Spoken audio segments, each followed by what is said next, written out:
Animal Farm by George Orwell. Chapter 9. Boxer's split hoof was a long time in healing. They'd started the rebuilding of the windmill the day after the victory celebrations were ended. Boxer refused to take even a day off work and made it a point of honour not to let it be seen that he was in pain. In the evenings he would admit privately to Clover that the hoof troubled him a great deal.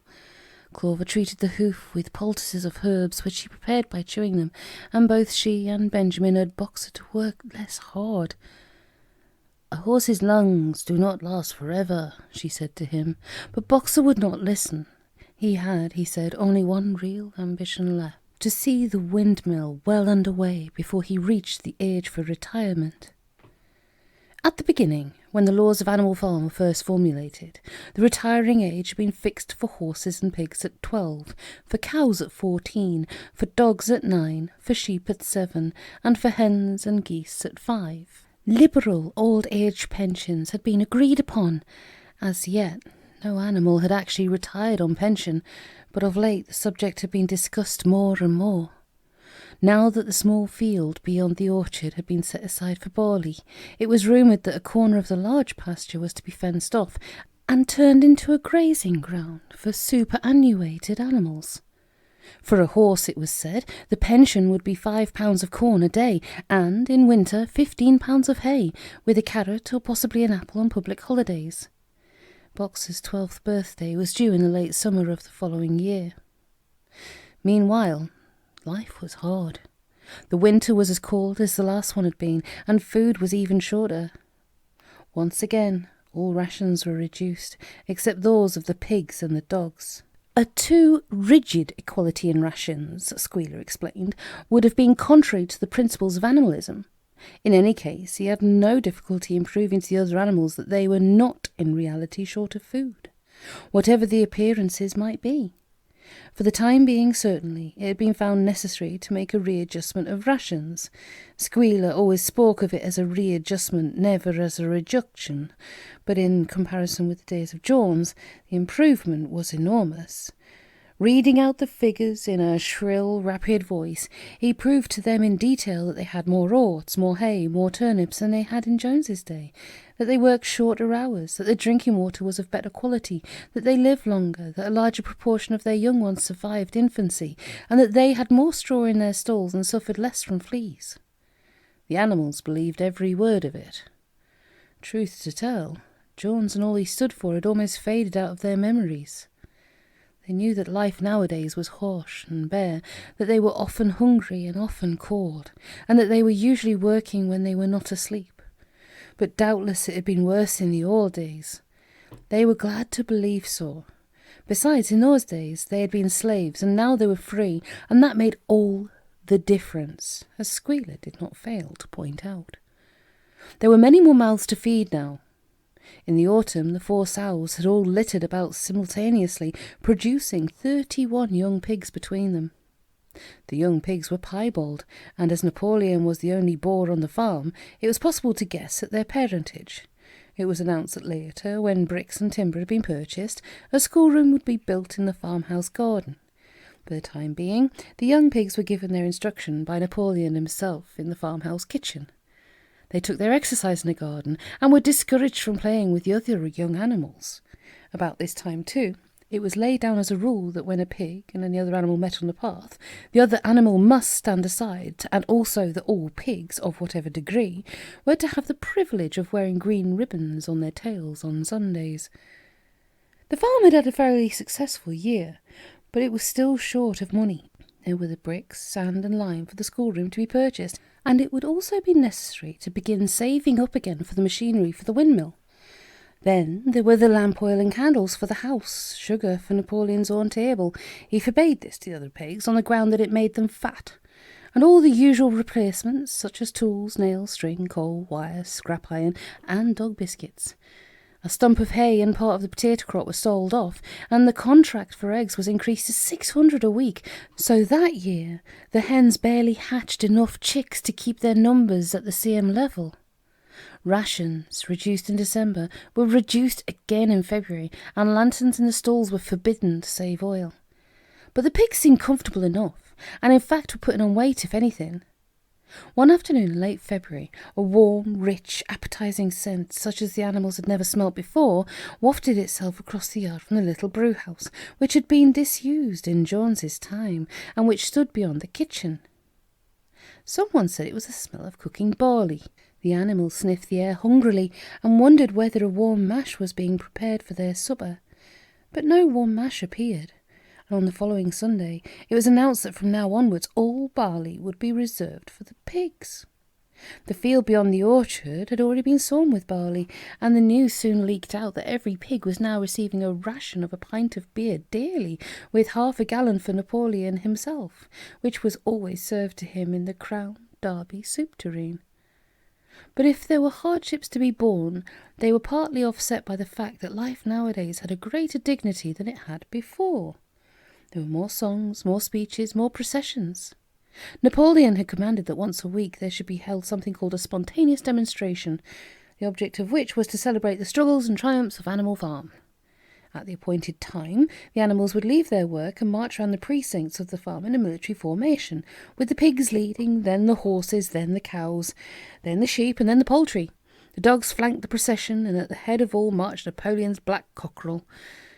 Boxer and Clover always carried between them a green banner marked with the hoof and the horn and the caption, "Long live Comrade Napoleon." Afterwards there were recitations of poems composed in Napoleon's honour, and a speech by Squealer giving particulars of the latest increases in the production of foodstuffs, and on occasion a shot was fired from the gun. The sheep were the greatest devotees of the spontaneous demonstration, and if anyone complained, as a few animals sometimes did, when no pigs or dogs were near, that they wasted time and meant a lot of standing about in the court, the sheep were so sure to silence them with a tremendous bleating of 4 legs good, 2 legs bad. But by and large, the animals enjoyed these celebrations. They found it comforting to be reminded that after all, they were truly their own masters and that the work they did was for their own benefit. So that what with the songs, the profession, Squealer's lists of figures, the thunder of the gun, the crowing of the cockerel, and the fluttering of the flag, they were able to forget that their bellies were empty, at least part of the time. In April, Animal Farm was proclaimed a republic, and it became necessary to elect a president. There was only one candidate, Napoleon, who was elected unanimously. On the same day it was given out that fresh documents had been discovered which revealed further details about Snowball's complicity with Jones.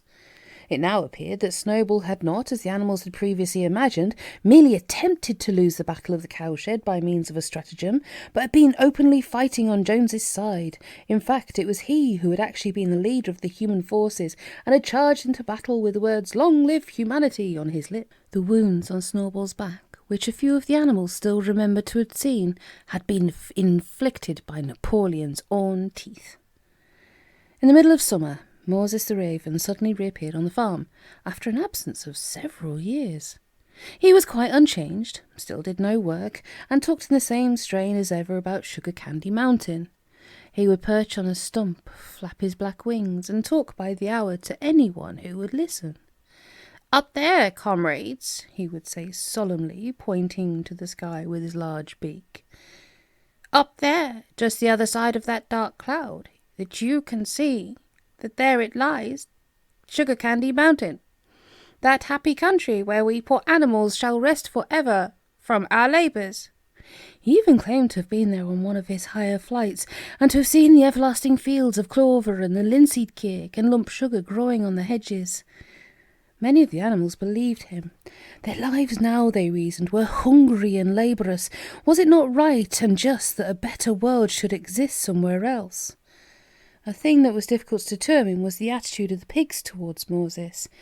They all declared contemptuously that his stories about Sugar Candy Mountain were lies, and yet they allowed him to remain on the farm, not working, and with an allowance of a gill of beer a day. After his hoof had healed up, Boxer worked harder than ever. Indeed, all the animals worked like slaves that year. Apart from the regular work of the farm and the rebuilding of the windmill, there was a schoolhouse for the young pigs, which was started in March. Sometimes the long hours on insufficient food were hard to bear, but Boxer never faltered. In nothing that he said or did was there any sign that his strength was not what it had been. It was only his appearance that was a little altered. His hide was less shiny than it used to be, and his great haunches seemed to have shrunken. The others said Boxer will pick up when the spring grass comes on, but the spring came and Boxer grew no fatter. Sometimes on the slope leading to the top of the quarry, when he braced his muscles against the weight of some vast boulder, it seemed that nothing kept him on his feet except the will to continue. At such times his lips were seen to form the words, "I will work harder." He had no voice left. Once again, Clover and Benjamin warned him to take care of his health, but Boxer paid no attention. His 12th birthday was approaching. He did not care what happened so long as a good store of storm was accumulated before he went on pension. Late one evening in the summer, a sudden rumour went round the farm that something had happened to Boxer. He'd gone out alone to drag a load of stone down to the windmill, and sure enough, the rumour was true. A few minutes later, 2 pigeons came racing in with the news. Boxer has fallen. He's lying on his side and he can't get up. About half the animals on the farm rushed out to the knoll where the windmill stood. There lay Boxer, between the shafts of the cart, his neck stretched out, unable even to raise his head. His eyes were glazed, his sides matted with sweat. A thin stream of blood had trickled out of his mouth.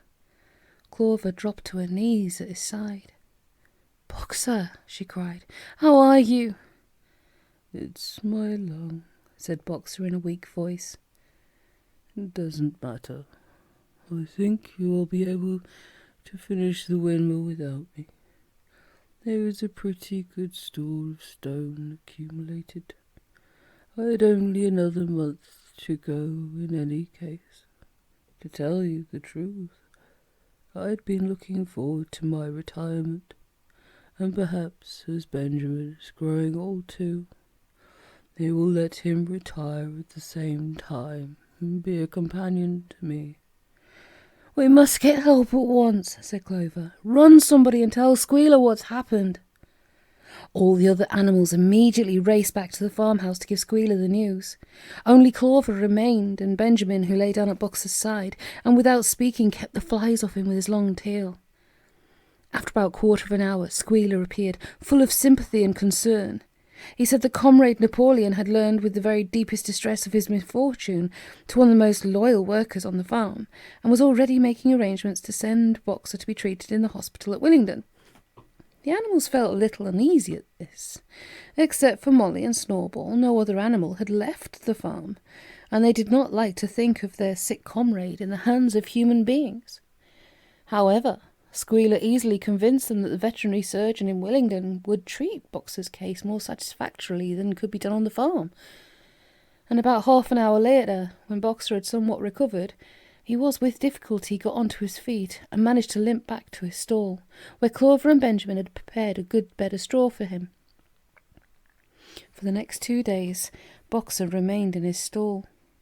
The pigs had sent out a large bottle of pink medicine, which they had found in the medicine chest in the bathroom, and Clover administered it to Boxer twice a day after meals. In the evening she lay in his stall and talked to him, while Benjamin kept the flies off him. Boxer professed not to be sorry for what had happened. If he made a good recovery, he might expect to live for another 3 years, and he looked forward to the peaceful days that he would spend in the corner of the big pasture. It would be the first time that he had had leisure to study and improve his mind. He intended, he said, to devote the rest of his life to learning the remaining 22 letters of the alphabet. However, Benjamin and Clover could only be with Boxer after working hours. It was the middle of the day when the van came to take him away. The animals were still all at work weeding turnips under the supervision of a pig, and they were astonished to see Benjamin come galloping from the direction of the farm building, braying at the top of his voice. It was indeed the first time they'd ever seen Benjamin excited. Indeed, it was the first time that anyone had ever seen him gallop. "Quick!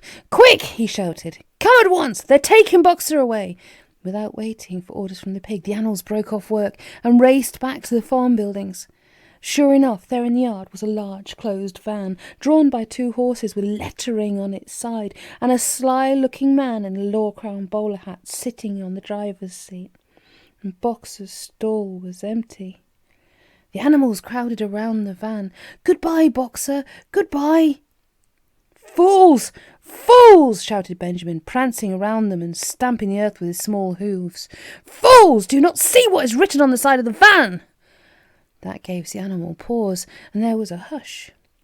Muriel began to spell out the words, but Benjamin pushed her aside, and in the midst of a deadly silence he read, "Alfred Simmons, horse slaughterer and glue boiler, Willingdon, dealer in hides and bone meal, kennels supplied. Do you not understand what that means? They're taking Boxer to the knackers."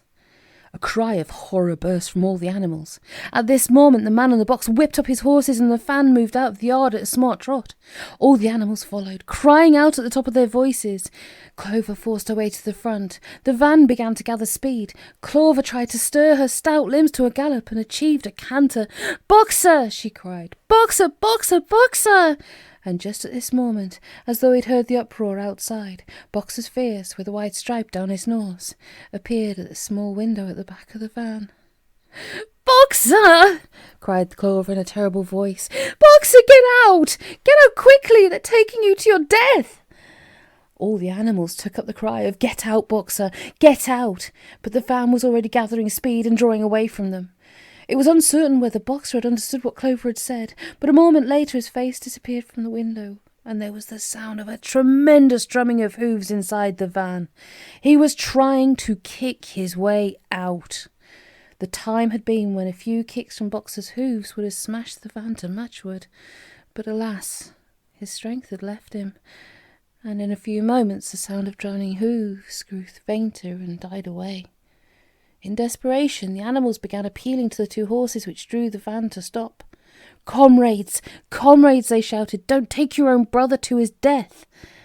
But the stupid brutes, too ignorant to realize what was happening, merely set back their ears and quickened their pace. Boxer's face did not reappear at the window. Too late, someone thought of racing ahead and shutting the 5-barred gate, but in another moment the van was through it and rapidly disappearing down the road. And Boxer was never seen again. 3 days later it was announced that he had died in the hospital at Willingdon, in spite of receiving every attention a horse could have. Squealer came to announce the news to the others. He had, he said, been present during Boxer's last hours. "It was the most affecting sight I have ever seen," said Squealer, lifting his trotter and wiping away a tear. "I was at his bedside at the very last, and at the end, almost too weak to speak, he whispered in my ear that his sole sorrow was to have passed on before the windmill was finished. 'Forward, comrades,' he whispered, 'forward in the name of the rebellion. Long live Animal Farm! Long live Comrade Napoleon! Napoleon is always right. Those were his very last words, comrades.'" Here, Squealer's demeanour suddenly changed. He fell silent for a moment, and his little eyes darted suspicious glances from side to side before he proceeded. It had come to his knowledge, he said, that a foolish and wicked rumour had been circulated at the time of Boxer's removal. Some of the animals had noticed that the van which took Boxer away was marked Horse Slaughterer, and had actually jumped to the conclusion that Boxer was being sent to the knackers. It was almost unbelievable, said Squealer, that any animal could be so stupid. "Surely," he cried indignantly, whisking his tail and skipping from side to side, "surely they knew their beloved leader, Comrade Napoleon, better than that." But the explanation was really very simple. The van had previously been the property of the knacker and had been bought by the veterinary surgeon, who had not yet painted the old name out, and that was how the mistake had arisen. The animals were enormously relieved to hear this, and when Squealer went on to give further graphic details of Boxer's deathbed, the admirable care he had received, and the expensive medicines for which Napoleon had paid without a thought as to the cost, their last doubts disappeared, and the sorrow that they felt for their comrade's death was tempered by the thought he at least died happy.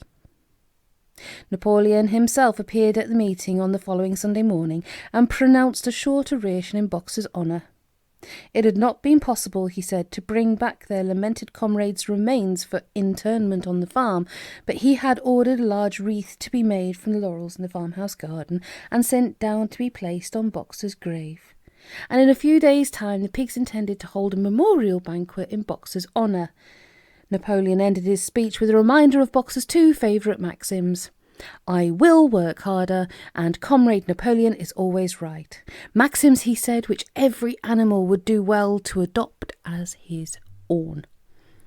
On the day appointed for the banquet, a grocer's van drove up from Willingdon and delivered a large wooden crate at the farmhouse. That night, there was the sound of uproarious singing, which was followed by what sounded like a violent quarrel, and ended about 11 o'clock with a tremendous crash of glass. No one stirred in the farmhouse before noon on the following day, and the word went round that from somewhere or other the pigs had acquired the money to buy themselves another case of whisky.